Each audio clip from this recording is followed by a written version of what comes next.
Ladies and gentlemen, good day and welcome to the Moltech Packaging Limited Q3 FY21 earnings conference call hosted by Nirmal Bang Equities Private Limited. As a reminder, all participant lines will be in the listen-only mode, and there will be an opportunity for you to ask questions after the presentation concludes. Should you need assistance during the conference call, please signal an operator by pressing star then zero on your touchtone phone. Please note that this conference is being recorded.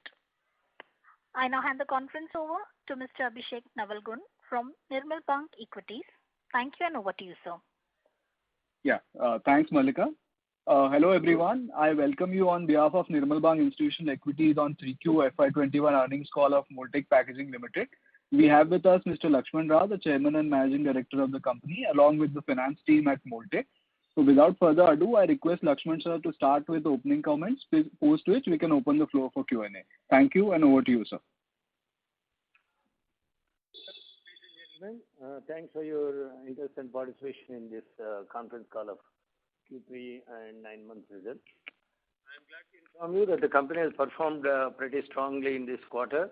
It is one of our best quarters so far, with a volume growth of 36% in sales. That resulted in a robust profit increment by 70%. In a nutshell, we have recovered the entire deficit due to the collapse of sales in COVID period of Q1, the core COVID period, which was more than 40% drop in revenues, which we recovered fully and ended up with a 1% overall sales volume growth for the 9 months period. And also profits also more or less same as that of the last 9 months period. So this quarter has helped us to completely wipe out the deficit of Q1. And going forward, the Q4 also looks pretty strong. It started on a very strong wicket, and we hope to end the entire year on a higher single-digit growth percentage, close to 8 to 10%, if plans go as per our predictions.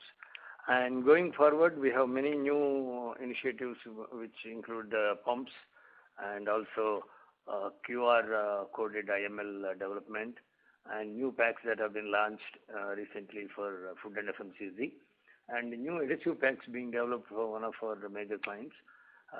This will be adding for growth triggers for the coming quarters. And our plants are also being expanded.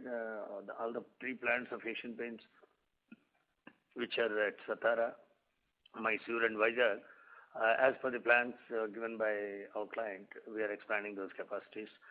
Some of the machines have been received, some of them are coming in March, and by April, those Asian capacities will be available.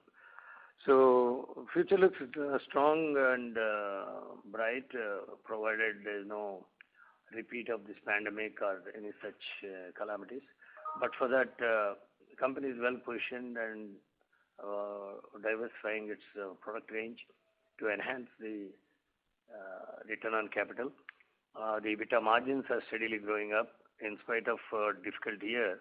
I'm glad to inform the per kg EBITDA has gone up to 36.46 in this quarter. And in fact, the raw material price have shot up by more than 15-20% during this quarter, but we could effectively pass on this price increase to clients and could able to get the pricing adjusted for the enhancement of raw material price. For 9 months, the EBITDA margin is still better than last year at 34.47 because it was very low in the Q1 at 25 rupees. If you take only this quarter in isolation, it is up from 34.36 to 36.46, about 6% improvement in the EBITDA margins. And even the net profit margin has gone up to 11.24% from 8.7 last year. So it's more than 28% increase in the margin as such. So this is the basic information which I want to share, and definitely we will discuss more in the question answer session. I now transfer the call back to Malika to start the question answer session. Thank you very much. We will now begin the question and answer session. Anyone who wishes to ask a question may press star and one on the touchtone telephone. If you wish to remove yourself from the question queue, you may press star and two. Participants are requested to use handsets while asking a question. Ladies and gentlemen, we will wait for a moment while the question queue assembles.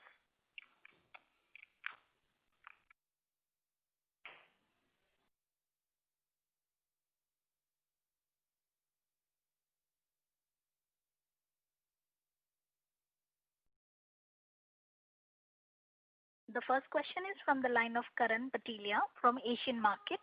Please go ahead. Hi, sir. Congratulations for a good set of numbers. Sir, can you share the numbers for IML, non-IML volumes? Yeah, IML volumes are more or less steady at around 63%, which was the case in the last full year. And non-IML is around 37%. In terms of value, 65.4% from IML and the balance from non-IML products. Correct. And similarly for paints, lubes and FMCG, value and volume? Have gone up actually 55.74% as against the last year full year numbers of 52.4. Or you want to compare with Q3? Comparable numbers. 49% last year Q3 is now become 55.7. And 28% of lubes has come down to 22.5. And food and FMCG is from 23.7 to 21.7. That is on quarter on quarter. 23.7 to now? 21.7. This is in terms of value? In terms of value. In terms of tonnage, it was 51.5 has become 58.9 in the case of paints. In the case of lubes, 30.4 has become 24. And in case of food and FMCG, 18 has become 17. Value-wise.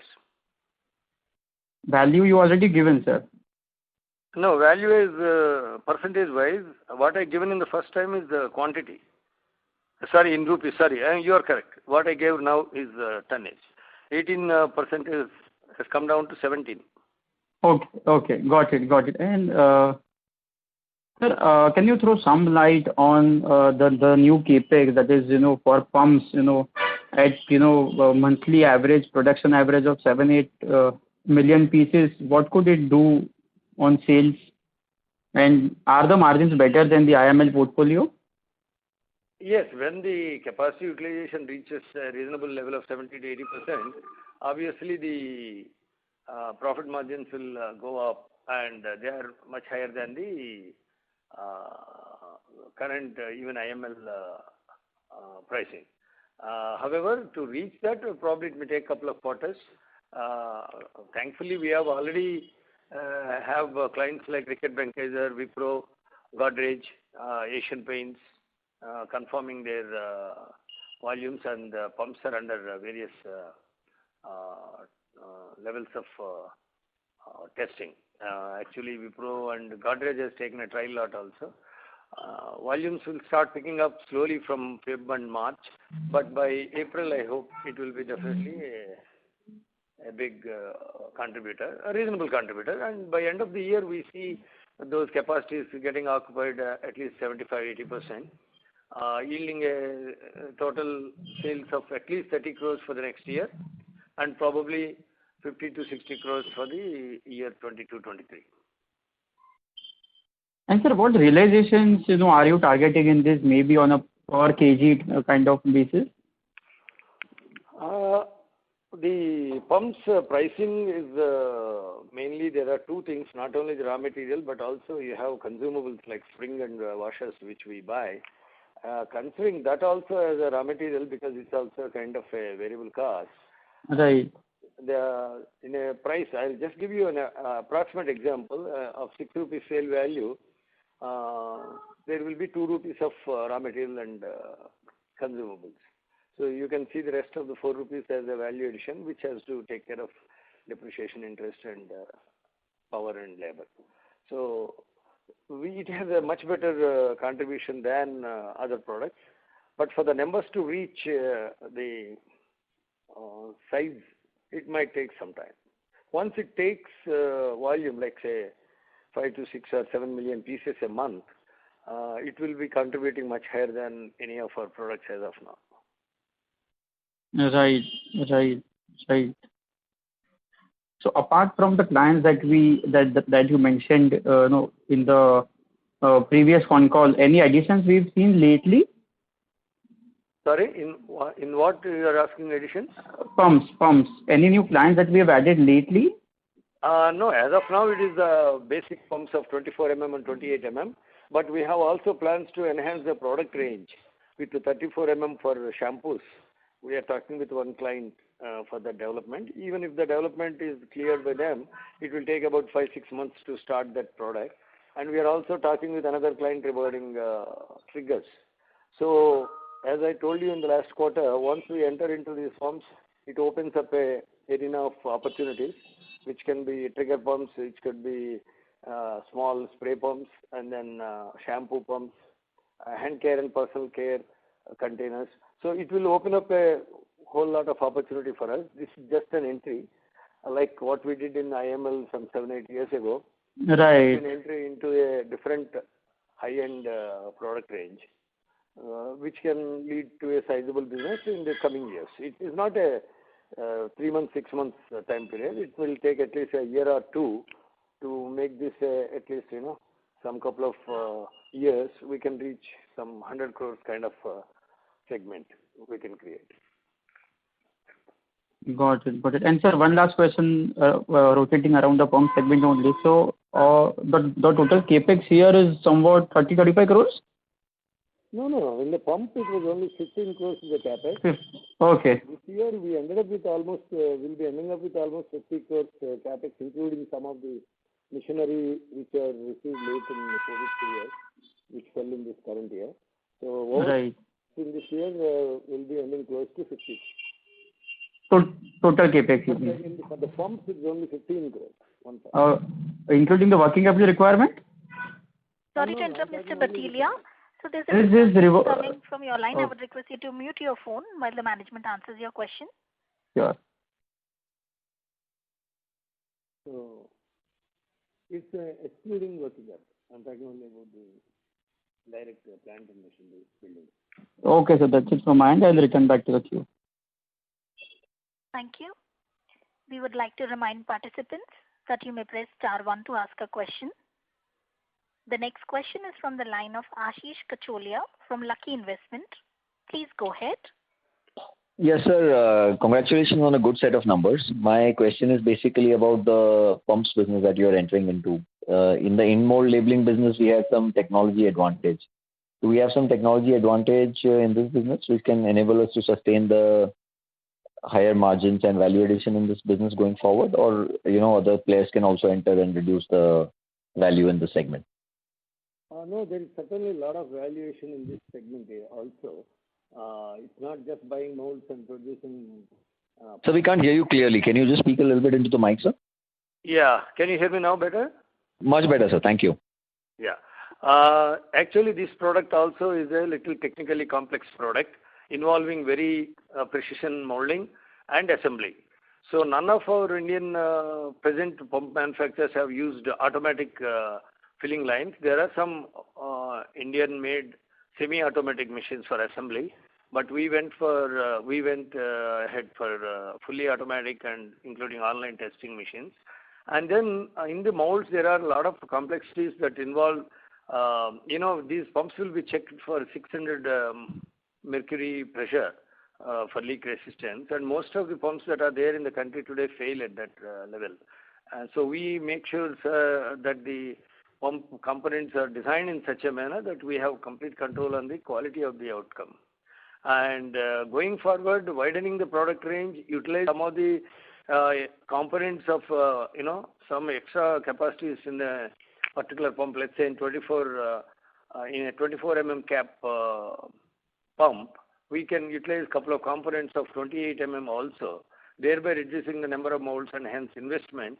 These kind of technical tricks of the trade are not available with each and everybody who doesn't have tool room capacities and abilities to design their own products.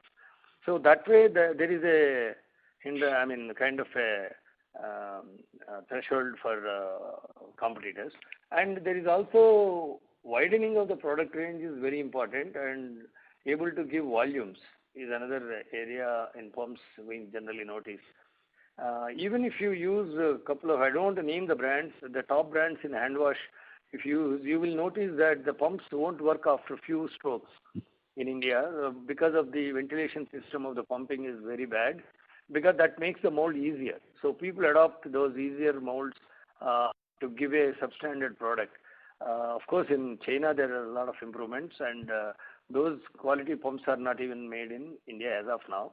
So we are directly going into a step ahead to go with that kind of quality and ventilation in the pump.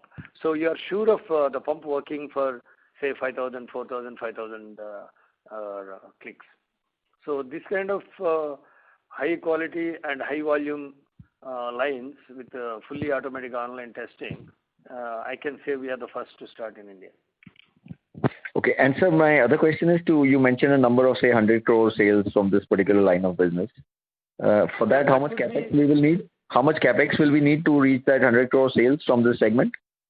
See, currently the 15 crores what we invested, if it fully runs, let's say around 8 million a month, we are talking about almost 90 million pieces in a year. At 6 rupees, we are talking about 55 crores, 54 crores kind of turnover. So okay. 15 crores, 54. So to reach 100, you may need another 15 crores investment. Got it. Sir, and just on the other our regular lines of business, what is the kind of growth rate we are seeing over the next 2-3 years, given that, we are now, COVID seems to be behind us now? Yeah, the paint segment is pretty strong, growing very rapidly, and I'm glad that couple of brands of Berger and Nerolac also have adopted IML. So the IML in paint is slowly increasing, which was much lower compared to lubricants. And paint sector is expanding rapidly. Berger is setting up a plant in Kanpur area. It is supposed to go steam by end of 21. I think now they're going into end of 22 kind of timelines. We are going to be there in Kanpur by the time. We are now starting this year, middle of this year, a small premises there, which will be expanded by end of 22, year 22, to be ready to catch up with the Berger's requirements. So going forward, we see paint segment will still strongly contribute to our growth. But food and FMCG, which has taken a beating in this year due to a drop in ice cream sales and also Cadbury's lickable sales, which are now coming back on track, both these segments, would be again back on growing track next year. So we hope to see the food and FMCG, which has been growing at around 23-25%, will continue to grow even at 30-35% in the coming quarters if normalcy prevails. Okay, so overall then the segment should grow in 15-20% kind of number? It's currently 21%, 23 last year, and this year 9 months it's around 24.5. So probably next year it should go up to 27, 28, because the paint also will grow up rapidly. So as a number, both the numbers will compete. So the 52, 55 bracket for paint will continue to be there, because our plants at Asian Paints, plants Satara, Mysore and Vizag, all three are being expanded. We are expanding those capacities marginally. They're not very small, marginal, but something like around 12 to 15% in one plant, and I think 20% in other plant. All these volumes will be adding to the growth of paint segment. So paints also will be growing. Hence, in the overall picture, food number might go up from 23, 24 to 27, 28. So my question was basically the overall growth of the segment itself for us. Could we be growing at say 20% kind of a number for next year? 20%, I'll be very disappointed, because this year, in spite of ice creams completely washed out, we grew by around 22%. So we should aim at least 30-35% growth for food and FMCG next year. For food and FMCG, 30-35%. And for the paints and lubricants business? Lubricants growing is difficult. As I told you, it's kind of yes, mature industry. And paints? Probably 5-7% as per the economy it may grow. But paint industry, we can still see a growth coming to in the tune of around 20%. Basically. 20%. So that means we are taking share from the non-IML segment. Is that the case? Because the industry is not growing at that pace. No. Actually, non-IML to IML, we stopped counting because if that really happens, the numbers can shoot up in our case. Because majority of our competitors are not ready even today. The shift in a big way is not happening. Okay. So 18 to 20% growth in paint segment is still possible. Okay. Loops, I may be happy even if it hits around 5%. Got it. And loops is what percentage of our sales? Sorry? Loops is what?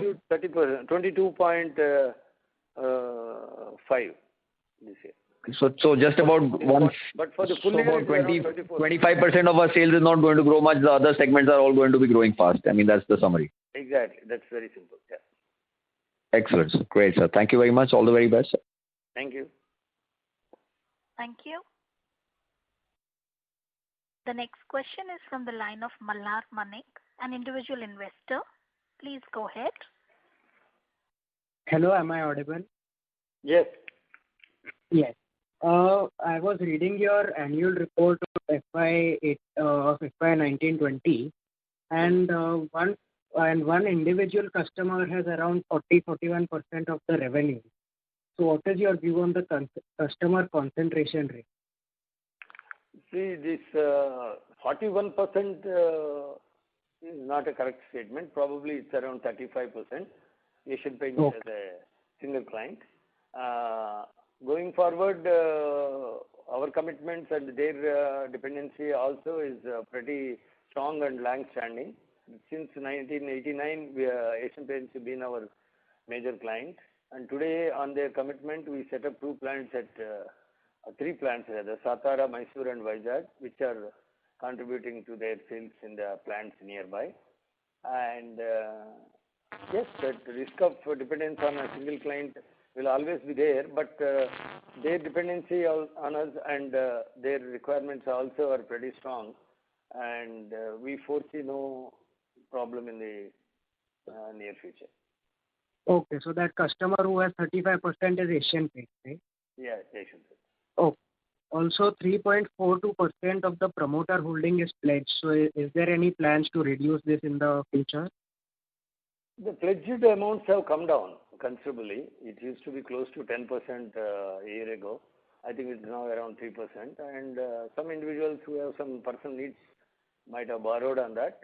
I am not really concentrating on that because our promoters group is not only the core people of 5-6 people, but some extended family and friends are there on whom I don't monitor closely.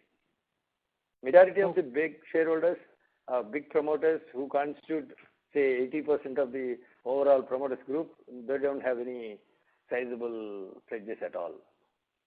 Okay. Sir, Moltech Packaging is the promoter of Moltech, is one of the promoter of Moltech Technologies, but Moltech Technologies is also one of the promoters of Moltech Packaging. So it seems like quite a complex structure. So can you please elaborate on this? There's nothing to elaborate. As you correctly said, there is a cross-holding on both sides. The second cross-holding has happened only in the recent past. Moltech Technologies buying stock of packaging to some extent, a very nominal 1 lakh shares and warrants all put together. But packaging has been holding almost 9% of technologies for last several years. So that was just a point of some convenience and cash flow availability that has made us to make technologies also buy into packaging. No basic math behind that. Thank you.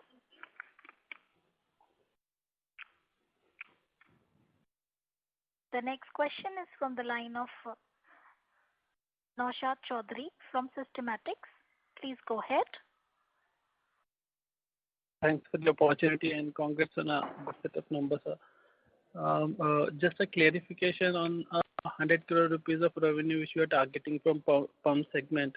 So by which year we expect this 100 crores to touch? I think it may take 3 years, starting around 25 to 35 crores in the next financial year, 21-22. Maybe it may go up within 3 years to 100 crores plus. Not necessarily pumps. It could be pumps, triggers, sprays, and related products of health and personal care. Okay. And what is the margin and profile of this category, and what are the trade terms in terms of credit policies and other stuff? See, we will be dealing mostly with all major FMCG companies like Wipro, Godrej, Apollo, Asian Paints, and then Hindustan Levers, Reckitt Benckiser. So there is no concern of about credit period. They generally ask 30 to 60 days. But if at all we deal with smaller clients where their volumes are low and price realization is better, we may be carefully handling the credit with terms is not a major issue. I can hear you properly. Can you speak little louder or come closer to the mic, sir? Yeah, trade terms are not a point of concern because all our major clients are world-class MNCs like Reckitt Benckiser, Procter & Gamble, Asian Paints, Apollo, Hospitals, Godrej, Wipro. So these clients, we don't worry about credit period. And if we deal with any smaller clients, we'll be definitely tightening on the credit terms, maybe against delivery or advance. So overall, I wanted to understand the profitability of this category. If I have to compare in your existing segment, would it be similar to paint or FNF or lube?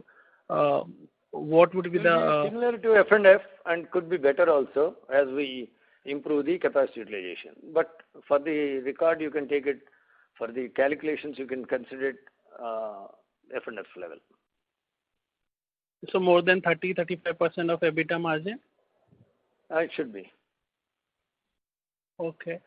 And in terms of our overall EBITDA margin, sir, what I see now the raw material prices are sharply going up, and we have seen in this quarter some dip in our gross margin as well. So any commentary on the raw material going forward, sir? Do you see? Raw material is still strong. There are a couple of plants shut down in Europe and Middle East is the reason they are citing. I don't know really. I heard one of them is true that there was a plant shutdown. That is one of the reasons of shortage and price increase. Even now in January, the price is stabilized. There is no increase in this month. And going forward at this level, I don't see an opportunity for them to further increase the prices. And some Korean supplies also just coming into the market, I heard. So raw material price may stabilize at this level, but it can't stay here forever. Maybe in a quarter or two, they will again go down, is my guess. Okay. So let's assume if it is stabilized at this level, do you see your margin is going up further because you take typically 1.5 month to pass on the increased raw material prices and whatever yes. the operation? Yeah. Yeah, you are correct. Already last quarter we suffered some bit of price increase that has been absorbed by us, our own profits. That's why the EBITDA per kg has come down from 37.2 to 36.46, just a drop of less than a rupee. But if you just notice, the price has gone up by almost 20%. From as low as 88 to 89, the price has gone up to 108 rupees. That means we could, this 1 rupee per kg is nothing when compared to 17, 18 rupees price increase in the raw material. So we could either absorb the pricing by cost control or pass it on to the clients wherever it is possible to retain our profitability. Probably going forward, already the prices have increased a couple of months ago and they have been steady for last 1 month. So most of the clients would have increased their prices starting from Jan-Feb. So this quarter we may able to sustain or might improve back to 37 level. So you can see our profit margin or EBITDA margin staying in that range of 36 to 37 for the next quarter also. Okay, sir. Thank you.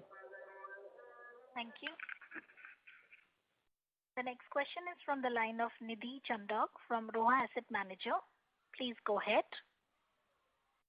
Thank you for the opportunity, sir. I'm Ridhima Chandak from Roha Asset Managers. My question is on our capacity. So as we are expanding our capacity in the paint segment and also in the coming up with the new capacity of pumps, so what would be a total capacity expansion, and in total how it is? Yeah, it was 37,000 tons as of March 2020. And now currently it has been expanded to 41,500, including pumps. We have added about 3,000 tons in other segments, including paint, lube, and food. I don't have a breakup of that.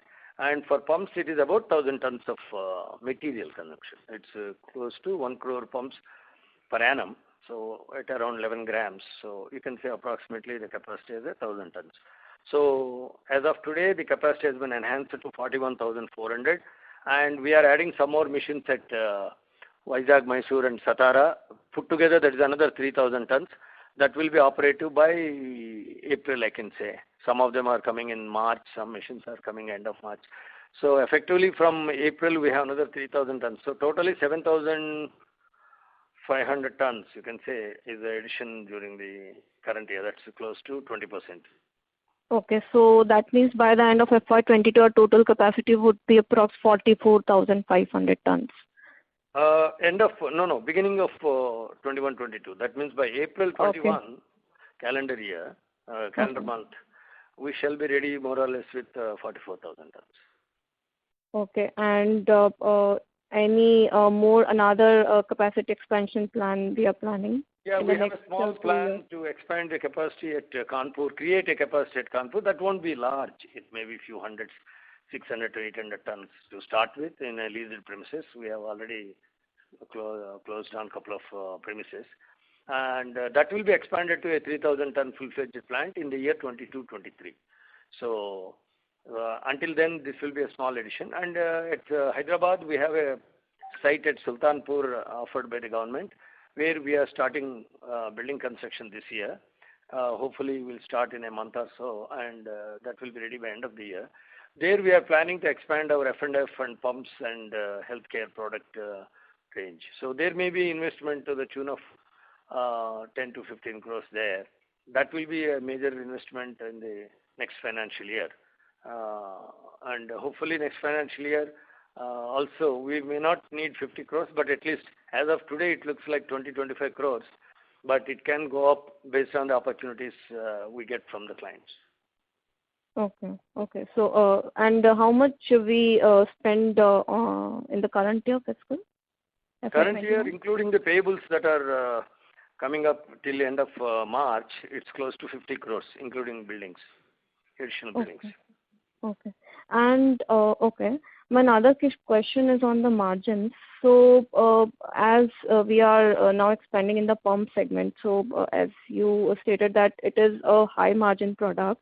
So going forward, how much like a margin expansion on a consolidated basis we are looking for overall? Our internal target is to reach 40 rupees, but I would keep 37 as a benchmark for the next 1 year.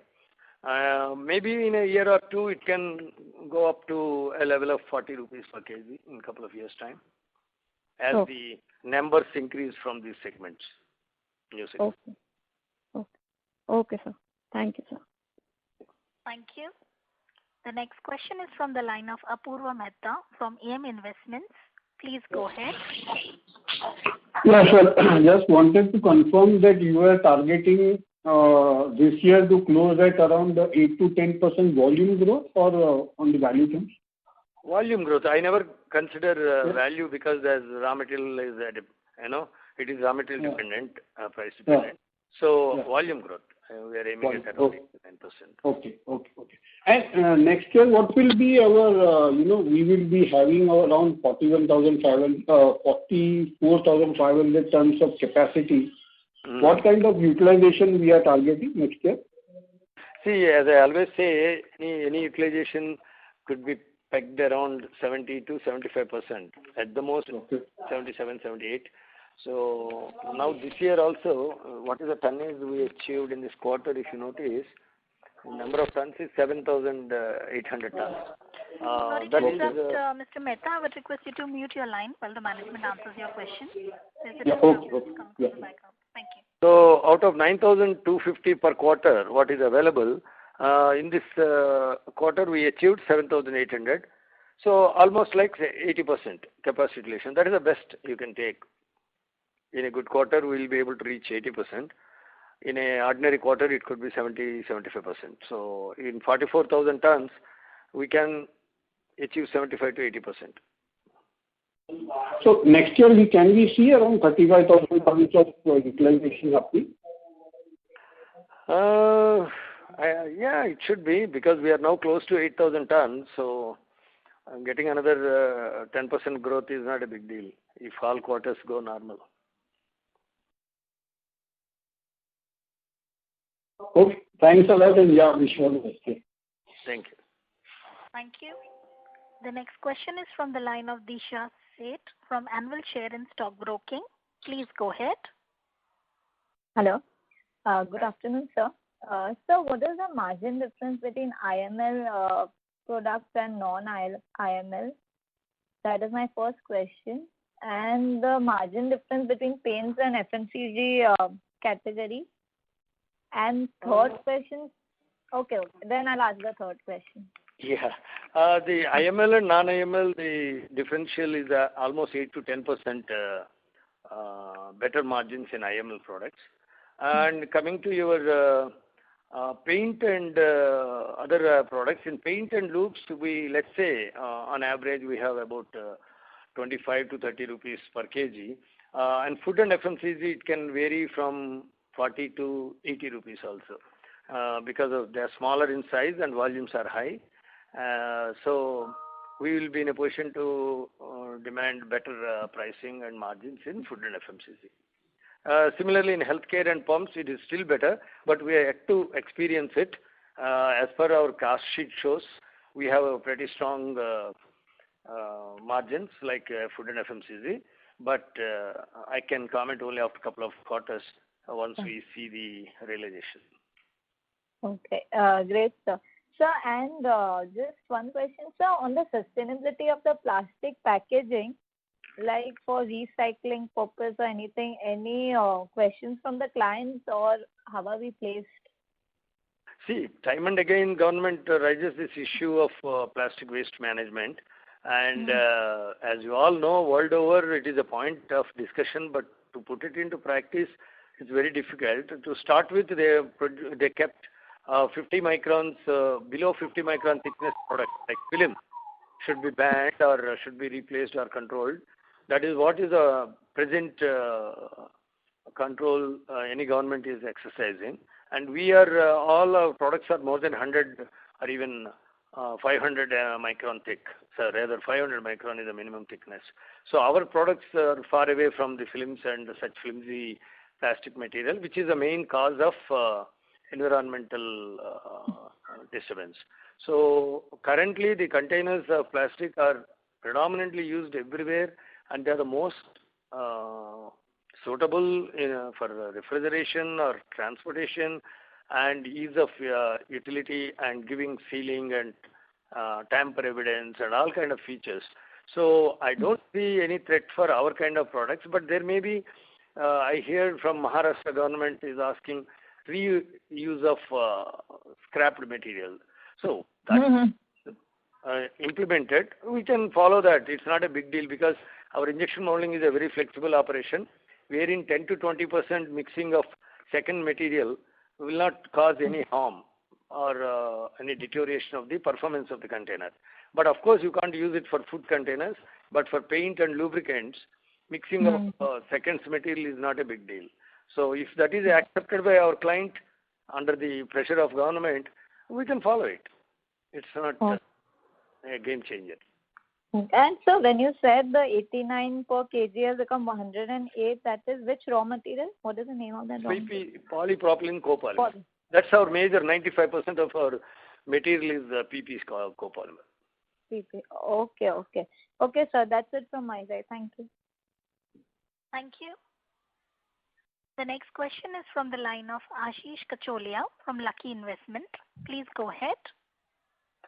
Yes, sir. One more question. The way our in-mold labeling product has been it's a development in the plastic packaging industry for the paint business. Is there anything else that can come along and kind of disrupt this business? Some flexible packaging or something which is which we don't understand being external investors. Are you seeing any kind of threat on the horizon for this business to be disrupted? No. We travel to KA exhibitions and exhibitions all over Europe, and there's nothing in the pipeline which is replacing or better than IML containers as of now. And going forward, actually, we are introducing the QR coded IML, which I briefly mentioned in my note also.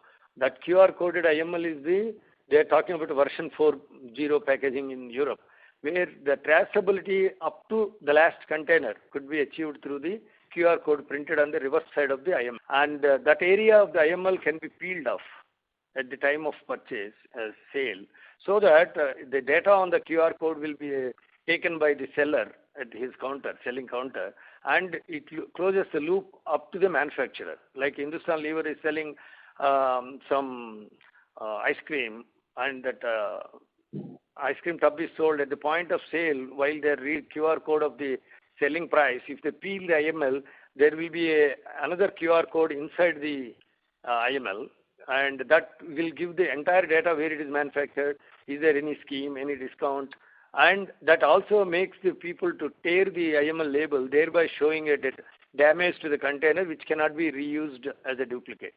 So this kind of QR code, we have just installation stage. This will also be a future growth area for Moltech in the coming years. So when does this get operationalized? We already are in the stage of installing the equipment.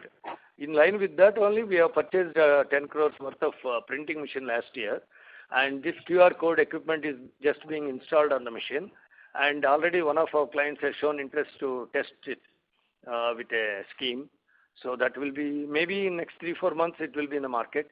And once it start getting accepted and benefits of this QR code is understood by clients, I'm sure this will be a new rage. Does this give us some additional value addition in our sales? You kind of make our business more sustainable. Yeah, it is not only that. You are tearing the IML, which is not tearable actually. We create a space which can be torn, and on the back of the IML you see the QR code, and there will be an incentive for the client to get the torn and scan it, so that they purposefully break that IML label. And if there is a scheme or any free gift or some 100 rupees off or something, it will be there on the back side of the QR or the IML. So thereby the IML decoration is damaged purposefully, and the QR code is read. That will not only give the small benefit to the client, end user, but also the entire data of where it is sold, when it was sold, how long it took that dabba to be sold. All these data analysis can be done if they integrate it to their ERP system. So that is the rage and future of packaging in Europe and US now. So we are getting into that as a first mover once again. So is it already operational in US and Europe? Yes, in some of the products, not all. Okay, got it. In India, it is much only more for IML, or this can be even for the non-IML? Sorry? This is only for the IML or even for the non-IML? Only for IML. Okay, but IML itself has not, the entire range of products is still not IML in India. So it's going to take a long while, I guess. Yeah, it will be a story of, it can start this year, but for it to become a game changer, it may take a few years. Got it, sir. Great, sir. Thank you, sir. Thanks. Thank you. The next question is from the line of Akhil Parekh from Elara Capital. Please go ahead. Hello, sir. First of all, many congratulations for a very good set of numbers. I have 3 questions. One is in terms of the sales per kg metric, right? If I look at last 3 years, it's slightly on a declining trend or kind of a flattish, while EBITDA per kg has been on an inclining trend. So could you help us, why there is a discrepancy in terms of these 2 metrics? See, there are two things can cause this per kg sale value reduction. One is the product mix. When we have higher sale of food and FMCG, the per kg sale number goes up typically. And when the raw material price is increased also, per kg amount goes up. And cost control is something which we have brought in because we imported the Flexo machine last year, which has increased our efficiency of printing labels and reduced wastage considerably. So that is why you see, in spite of decreased per kg sale, the increase in EBITDA per kg. So, Okay. and sometimes the raw material price also we cannot pass on in the same month. We pass on next month, or sometimes we pass on the third month because of our agreements with clients. Got it. But would it be fair to say, like over last 2.5 years, the improvement in per kg, EBITDA per kg is majorly because of the improvement in the efficiency rather than change the product? Improving the efficiency and the product mix also. Product mix this year, purposefully, particularly this year, as little off the tradition, because our FMCG food, which used to grow faster, didn't grow because of ice cream sales are completely washed out in the last year summer, and M2K Cadbury's have almost withdrawn during the COVID period and restarted only in October, November this year. So these two are the reasons for per kg reduction in our overall sale value. Okay, that helps. Second, on the food and FMCG, right? Like ice cream, I understand, sales has been happened because of COVID. How about edible oil? Because we were very bullish upon this particular segment, and we had quite high targets. But if I look at FNF contribution, volume and value wise, it is still considerably low at 22%. We were expected to reach around say 28-30% by FY21. Anything on that?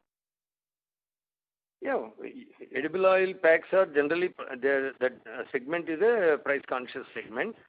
There also we have pricing equal to our average of pail business, like IML pails. What is the average pricing? We are able to achieve that. But now achieving F&F kind of pricing in such big containers is very difficult. But we are now finding other applications of those containers. Slowly it has got into tea packing. Some bulk tea packers are buying it, detergents, some nutrients. So there we are in a position to attract much better margins. So, and also, as I just commented for your previous question, if you are looking at Q3 to Q3, that price variance looks odd, like the raw material price has gone up, but per kg has come down. But if you look at the 9 months period, the raw material price differential is in tandem with the sale price differential. Okay. So any targets on the edible oil segment for this year? If at all, edible oil segment again has grown very rapidly in spite of COVID. I think it grew around 35% in the 9 months period. 35.7% is a growth of in Q3, and for the full year it is close to 30%. So edible oil numbers are increasing considerably in spite of COVID, and in fact new applications and in the new segments are getting accepted, which might lead to sustained growth in Q-Packs even going forward. And a range of another range of square packs we are introducing this year for one particular client. I can't reveal the name because they are introducing it only in the month of March, April. So that will lead to a new application altogether for a different set of molds. It's not the same as edible oils. Those packs are getting into market in the month of March. Going forward, that can add another new segment to us in the coming years. Sure. So this number, if you can give broadly, how much we can expect from this edible oil segment for this year, FY21? In FY21, so far we achieved a sale of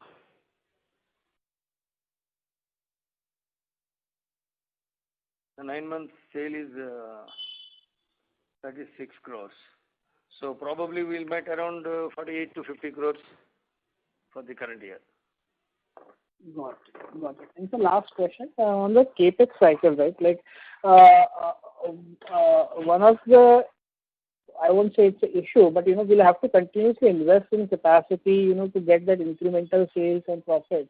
So the free cash flow generation continues to remain low. When do we think, where will we be in a position where we can generate a sustained free cash flow, basically? When do we think that, the capacity is enough and we can continue to generate good, healthy free cash flows? I don't think capacity will be ever enough as the growing company with the new products being added. Capacity creation is a must and should, because in injection molding it's all set capacity. It is not that by changing a little bit here and there you can double your capacity or anything. But you look at now in the year 21-22, the company is going to gain a lot because of the brownfield expansion. All the plants at Vizag, Mysore, Satara together, we are enhancing about 3,000 metric tons. I don't think the expenditure will be less, even 6 to 7 crores on that. So whereas for a greenfield project of 3,000 tons, we would have spent close to 15 to 18 crores. So this will be almost, I would not say 30%, but down 40%. So with 40% investment, we would be getting a kind of 3,000 tons of capacity added during the next financial year itself. We are completing that by March, April this year. So for next financial year, you will see the benefit of this brownfield expansion. Once we stabilize and have the locations in place, and then only growth will be brownfield, and that's when we can still see major benefit accruing with a lesser investment. Got it. This is helpful, and best wishes for coming quarter. Thanks a lot. Thank you. The next question is from the line of Amit Zade from Antique Stock Broking. Please go ahead. Good evening, sir. Thanks for the opportunity and congrats on good set of numbers, sir. So my question is regarding our paints category. So if I'm not wrong, you had said around 55.5% tonnage in terms of volume has come from paints category. So that roughly amounts to around 4,200 tons. So in terms of growth, that comes around 47 to 48 times of volume growth on YOY basis. So just wanted to understand, is there any seasonality here, or because the category? No, the major growth in paint segment this year is due to our plants at Mysore and Vizag have become fully operational. They started last year, but they ran at a very low capacity utilization. If you want, I just can give you one comparison. Sales from Mysore and Vizag have gone up by 90%, from 14 crores in the quarter Q3 to 27 crores. So, or if you look at the 9 months period, from 39 crores last year to 62 crores. That's more than 50%, 55% growth. Right. That is why the paint segment has suddenly shown a much higher Got it. And going ahead next year, again, we will see a new lines coming in. So again, we could see a good growth there as well. The segment will continue to rapidly Great. because of Got it. these plants are expanding. Got it. So my second question is, we were working on new product category which was sweet packaging, sweet containers and all. So I just wanted to understand what could be the industry size for these new products, and where are we at this current juncture, and what by when can we see some meaningful contribution to the revenue from this segment? See, when we introduced G-Packs 2 years ago, it was not a big deal. But today, this year, we are getting more than 12 crores turnover for various applications of that twist lock pack, and probably it will reach and stay somewhere around 20-25 crores in the next 2-3 years. Similarly, the sweet packs and hinge packs, which are meant mainly for restaurants, food, ready-made packaged food, or even cashew and dry fruits and dates, all kind of applications. We may feel this year may not be sizable. Like say, both put together might contribute 7, 8, 10 crores in the financial year 21-22. But that can become another 30 to 40 crores kind of a segment in the next 3 years. So these are all seeds which we are planting, which will become kind of cash cows in a period of 2 to 3 years. So widening the product range is essential for growth, and sustaining our margins. Got it, sir. Got it. That's it from my side. Thank you. Thank you. The next question is from the line of Ankit Gaur from Systematics. Please go ahead. Thank you, sir. Sir, my question with regards to more on a longer term basis. If you really see from FY17 to now, our volume more or less remained between 19,000 to 23,000. And we haven't seen a sharp volume uptick during these years. What can bring that change, sir? Is it and what sort of constraints we have? Is it a management bandwidth or probably or a regional brand? We are catering to more of regional brand, or what can change this, sir, in a longer term period, let's say for a 5-year, 7-year period? See, a peaceful, regular economy could have given us a much better growth than the 10-11% what we have been achieving. Actually, in spite of COVID this year, we are aiming at close to 8 to 10% overall growth, or at least 8%. It could have been something around 18% had it been not washed out in the Q1. So something or other was happening in the economy. It's not for Moltech, it's for everybody. When GST was introduced, there was a big 2-3 months of wide gap in manufacturing and selling in 18-19. So that has impacted. And now this year, it is the pandemic has given a thrashing to all the entities in the country or in the world. So going forward, if we have natural, simple economical growth, we can easily look at a 15 to 16% CAGR and the top line growth and volume growth.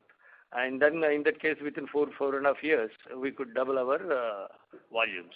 So if there is a normal economic activity for next 2, 3, 4 years, we can easily double our numbers in terms of tonnage. This year also, as though you commented 17,000 tons to 24 in 9 months, and this year we might end up the full year at around, say, 26,000 tons.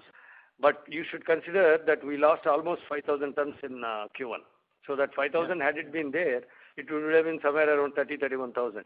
So from 17 to 21 in 4 years, it's almost like from 17,000 to 30,000 tons. That is almost a 70-75% growth. Right. So the context behind asking is, so though I know that we have a great potential and we have a great landscape there as well, but just to get leveraging our early mover advantage and getting a scale, it's just my context was that only, nothing else. Okay, I understand. So no, the context I understand now. What I'm saying is these molds, creating molding capacities is one challenge, yes. And using our in-house tool room has kept a constraint. To break that, we have started using mold makers from China and Taiwan, which has enhanced our ability to add new product range faster. We are also expanding our tool room. We are expanding our printing capacities to manufacture high quality IML. So in all areas of operations, there is a growth. And adding new plants in North is one thing which has been, I can say, kind of neglected so long, which I want to close in this year. So that once geographically we are present, those plants can grow. And maybe it is a kind of a little conservatism, but we don't believe in investing and then wait for orders and then look at break-evens. We always find that there are clients available and there are commitments to the tune of 40-50% of the capacity, and then we move ahead and create the capacities so that our returns remain improving. Yeah. And sir, how do we see our brand portfolio within FNF? If you really see, sorry to say that, but apart from Mondelez and Wilmar, we don't have a pan-India presence brand. And what are we doing? Is it like bucking up a marketing team or? No, we have our Hindustan Levers buying quite a few products from us nowadays. They have recently launched Kulfi in our container, and earlier brands of ice cream are still continuing. Only thing is this year the entire ice cream business has been kind of completely depleted. So everybody is looking forward to a better season in this summer. So Hindustan Lever is there. Now we are in talks with Nestle, but Nestle and one of the complaints of Nestle is our lack of our plant in North. So that is one of their reasons. But they also have multi-supplier condition, which they follow very rigorously, and hence they also are not able to take a call because Moltech will become a single vendor. So one of the reasons why we are sometimes not able to break into a couple of these MNCs is not having a second source that make them take a step back. For example, I don't quote the name, you all know it, one of the SmithKline Beesham's top brand, which has a manufacturing facility in Hyderabad. We were to set up their injection molded IML labels containers for them way back last year itself. And then it went through takeover by Hindustan Levers. And at that time also the same question, who will be the second supplier? So that is one of the reasons why we are not able to spread with mainly the big MNCs. Levers, we got a breakthrough. They have now adopted, and because they also indirectly have taken clearances from their management, because there are one or two small suppliers in the West who are giving IML small containers. So citing them as a second source, they are now moving little rapidly. I think looking at these developments, I'm hopeful that bigger brands will shift faster in the coming quarters. Sure, sir. And lastly, from my side, on an overall competition side, in COVID-19 problems, have you seen any suppliers? Because there are few IML small guys like Milton and Topsy-Down, but have these guys kind of reduced their scale, and we got an opportunity there to cover their market share, or any other guy probably in injection molding or probably HTL or screen printing? Have you seen some consolidation happening? Since it is a large unorganized segment. I'm not fully aware of their operations because none of them are really sizable. Only one North player is there. He is somewhat, but he is restricted himself to mainly to the northern states. So other than that, the Western players are mainly to Amul and couple of other small cheese and ice cream cups kind of products they are producing. And their cost of capital expenditure is very high, and they buy labels from outside, so they still struggle for maintaining their margins. So they don't feel it is a very high profit margin business for them because of lack of their backward integration. That again comes from scale. So that way we have built up our strengths. But they have not scaled down their operations in these times. They are just running like that. There's no major expansions either. There's no stoppage. I don't know much about their activities, but I don't think they stopped either. There's one small company in Hyderabad itself. They closed. They have a couple of robos, and they approached us to acquire that company. But looking at their equipment and suitability, we more or less declined that offer. So that company stopped making those small tubs and restaurant cups they used to make. So IML is not for small players. That is one thing need to be understood. It need to have, they should have technical abilities to set robots, to produce quality products with low rejection rates, and then backward integrate for cost advantage. This is not possible for small players. Got it, sir. Thank you very much for your answers. Thank you. Thanks. Thank you. The next question is from the line of Divyansh Karla from Perpetuity Ventures. Please go ahead. Thank you, sir. Sir, I had one question. Can you throw some light on how we are procuring our raw material, and is there any concentration from where are we procuring, and any challenges you might have faced in the procurement part of raw material? Yeah, that's my question. We procure mainly our raw material from India itself. That is, Reliance is number one. Indian Oil, IOCL is number two. And few imports from, what's the company name? Brazil.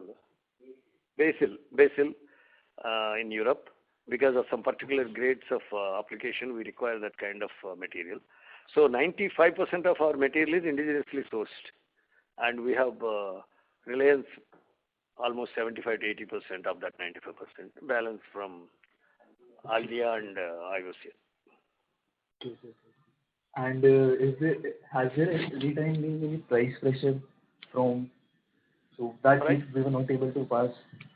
Yeah. No, we don't have much say in pricing of polymers in the country. As you know, there's a kind of a monopoly. Nowadays, with Indian Oil and others coming in, there is some kind of competition. But again, all these prices are dependent on shortage across the world and what is the import price. Based on that, local people maintain their pricing. So on the price side of raw material, we don't have any say.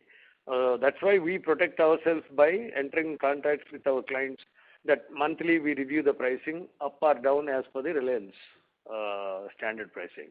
And in case it is major companies, sometimes they ask for 3 months review, which averages out. One time we may gain, the other quarter we may lose. Mm-hmm. Thank you. Thank you. That was my question. It was very helpful. Thank you. Ladies and gentlemen, please limit your questions to one per participant. The next question is from the line of Karan Bhatelia from Asian Market. Please go ahead. Hi, sir. Thank you for the follow-up. Sir, what is the gross debt on the books, short-term and long-term put together? Yeah, both together it is now 101 crores, down from 117 crores few months ago. After the rights issue, those funds have been deployed to reduce the working capital and term loans. So effectively, there is a reduction of 16 crores debt as of now.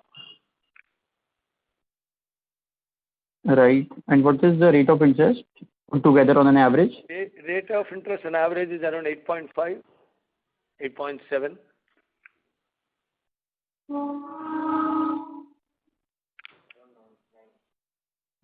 You can take it around 9, including working capital and term loan put together.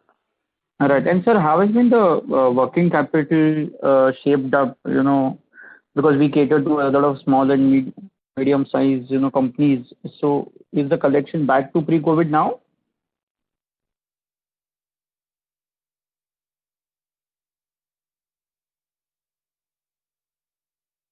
Hello? Mr. Rao?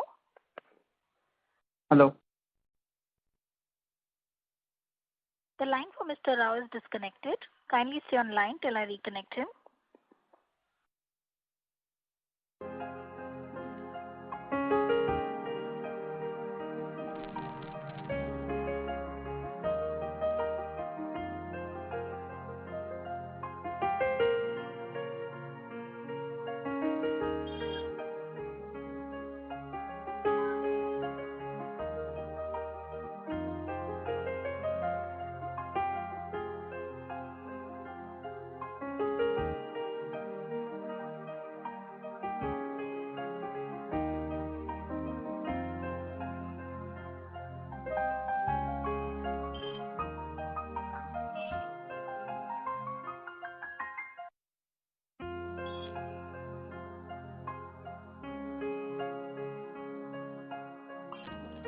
Ladies and gentlemen, we have Mr.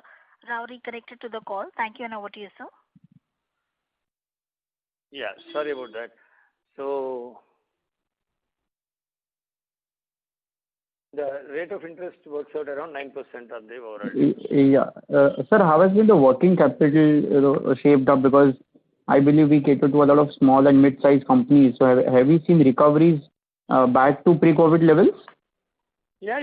All our small time sales are well protected with advances or PDCs wherever possible. So recoveries is not a big issue. There is some extended credit to a couple of parties who have been dealing with us for long term. But there is no increase in the cycle period by more than a day or two. All right. And so last question on zippers. So how are things shaping there? Zippers have not moved. The COVID has completely sealed zippers and that kind of products in this country. So have you provided them with samples or once that happened in 2019 itself. We have brought imported samples, given them how other countries, including China, is consuming huge millions of zippers every month. It was to take off, and then somehow it stopped by the top players, Coke and Pepsi. Prolonged for a few months, and then we are into COVID, and nobody is now talking about it, at least for a month, unless the theaters and public places are open, nobody will talk about this development. I think it passed for this year also. And taper-proof products for Zomato, Swiggy, and such delivery apps, are we like on track? Yes, some of them, not all. I wouldn't say it is Swiggy and Zomato. They tried, but they have very peculiar need. Like they want very flimsy and low-cost products with the tamper evidence, which cannot be achieved through injection molding. We have given this hinge pack, which is well accepted as it has one side lock and the other side openable, and the openable also has a tampering feature. But somebody can use some hot, rod or something to lift it and open, but not very easily. So that kind of pack is catching up with the majority of the restaurants, even for packing of dates and dry fruit and other products. Coming to Zomato and Swiggy, again, their operations are also little not actually affected because in COVID, I think the consumption has stayed or improved, but their developmental activities are on the back foot. So again, we may have to touch upon the developments this year. Okay, so that's it from my end. Thank you. Thank you. The next question is from the line of Omkar Hatkar from Mirabilis Investment Trust. Please go ahead. Yes. So my question was on the paint segment, the growth that you have seen. You partly explained that, it's because of the utilization going up in the Mysore and Vizag plant. But even then, the incremental sales growth for the industry is about, mid-teens to high teens. So what explains the rest of the growth? Is it, you're gaining share within the vendor ecosystem and particularly in Asian Paints? And if that is the case, is it, sustainable, the market share gain that you have done? No, if you look at the paint for the 9 months total as a percentage, it is just moved up from 51.45% to 52.62%. That's hardly 1.1% growth in terms of overall mixture. If you look at it as a pure number, 170 crores has become 167 crores in the 9 months period. But in tons, it has improved from 9,850 to 1,300. That is hardly 4.5% growth in number of kgs. So it is not that we are breaking somebody's business to gain our share there. The growth of the industry in these 3 quarters is hardly maybe close to zero because of COVID. Or maybe less than that, maybe 2-3% less. But we achieved 4.5. That 6-7% shift is basically because of Vizag and the Mysore plants catching up with the numbers. And Asian Paints being the leader in the country, even if he gains a few points market share, that will reflect in our numbers because Mysore and Vizag is their new plants where they are ramping up their production. So going forward till 23-24, they will be ramping up these 2 plants. That is the commitment they have given us, or outlook they have given us. And accordingly, we are also ramping up our capacities from 2,500, 3,000 tons to 6,500 tons each. We have to build up in the next 3 years. 3 years. So yeah, so that's what I'm trying to understand, because let's say once these capacities come in place, does it mean, because most of it will be like the production will be shifting from some other plant, let's say Hyderabad plant, to these plants. So it's not like an incremental growth for, let's say, paint or for Asian Paints. How do you see post these capacities come into place? Post this, we will be stabilizing with growth of the paint industry levels, which is still in around 10 to 12%. 10 to 12%. 10 to 12% annually. And we also see some replacement happening towards Moltech because of our IML and superiority of our products. That may not be very huge because it's a matured market. I can still say 2 to 5%, 3 to 5% we can see shift coming from major players to Moltech. Okay. That's it from my side. Thank you for your answers. Thank you. Ladies and gentlemen, please limit your questions to 1 per participant. The next question is from the line of Kush Joshi from Kitara Capital. Please go ahead. Yeah, thank you for giving the opportunity. So my question is with respect to the pumps business, and we understand this is mainly an import substitute product. So how competitive we are there compared to costing wise of this product to our customers? See, when the COVID was at its peak, Chinese pumps were sold at more than 18-20 rupees per pump. Their natural pricing is somewhere around 5 rupees. So now they are back to the normal pricing. So our competition is not Chinese or anybody else, because the cost of importing and duties will take that 5 rupees to more than 6.50. The competition is within the country now. There are a couple of players already in North, Napla and Riki, and they produce currently the pumps for majority of the MNCs. I don't know any player in the south as of now of reasonable capacity. So as a competitive strategy, we are now spreading our pump on terms of its quality and higher level of technology we deployed.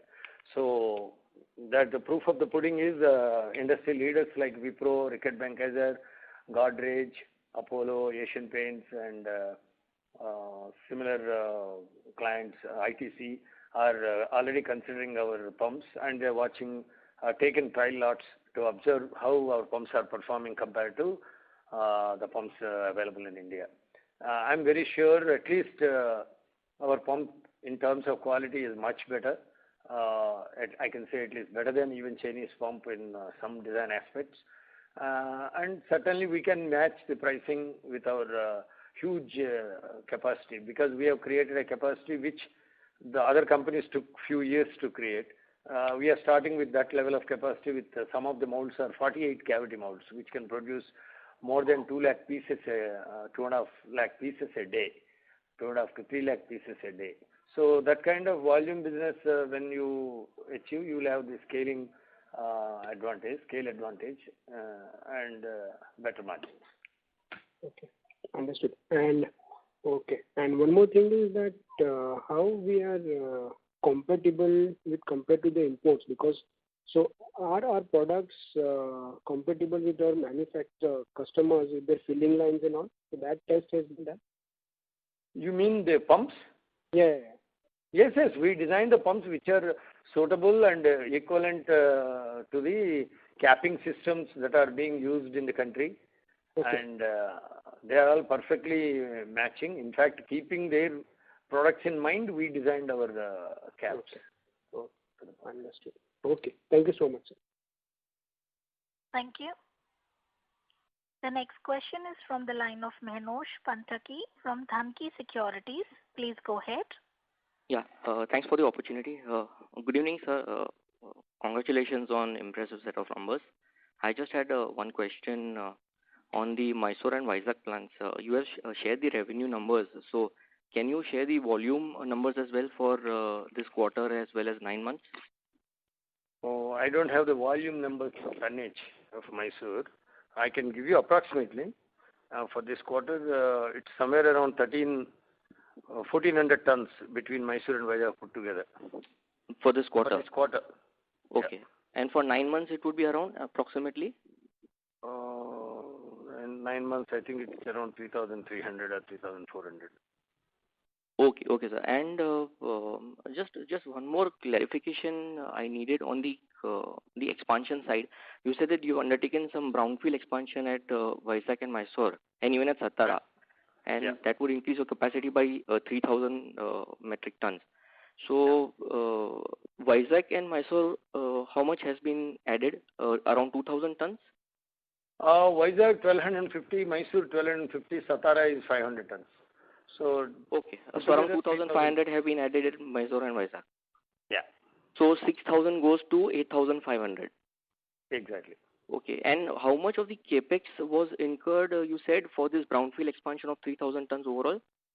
All these three put together is the tune of 6 to 8 crores, 7 to 8 you can say.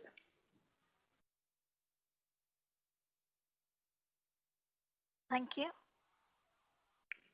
The next question is from the line of Naushad Chaudhary from Systematics.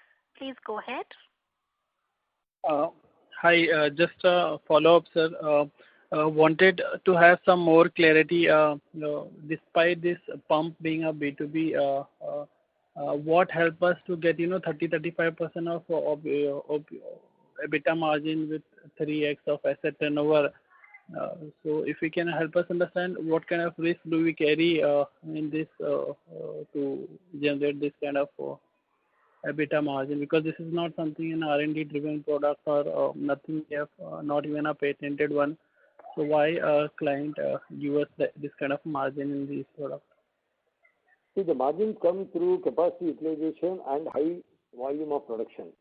If you produce the same pumps on a 8-cavity mold and a 8-cavity machine using the labor and power and use manual or semi-automatic assembly lines, you will also find your cost just like any other product.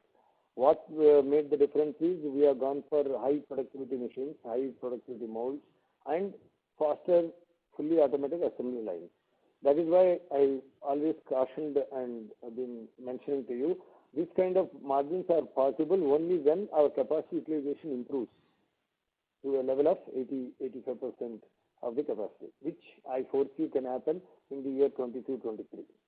So in the year 21-22, it could still be there. It may be utilized to the tune of 50% of the capacity, because once the COVID is gone, the consumption of sanitizers has fallen drastically, and imports also are more or less stopped because Chinese imports have become not only expensive but also cumbersome due to the procedures and the customs delays.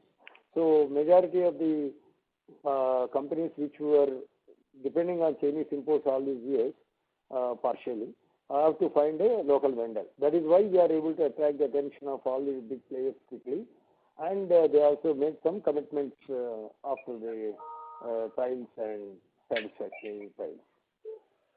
So this is a volume game, but with a good margins if you set your technical and manufacturing processes in a proper manner. And this will lead us to many healthcare and personal product opportunities, like not necessarily just pumps. You can talk about inhalers, you can talk about child-resistant capping systems. So like that, and tubes for tablets with desiccants. So the idea is to enter into this segment with a generic product with high volume production and step into the personal and healthcare for the long-term growth. Thank you. Ladies and gentlemen, this was the last question for today. I would now like to hand the conference over to Mr. Abhishek Navalgund for closing comments. Yeah, so I would like to thank the management for answering all the questions, and also thanks to all the participants for joining this call. Thank you. Thank you. On behalf of Nirmal Bang Equities, that concludes this conference. Thank you for joining us, and you may now disconnect your lines. Thank you all.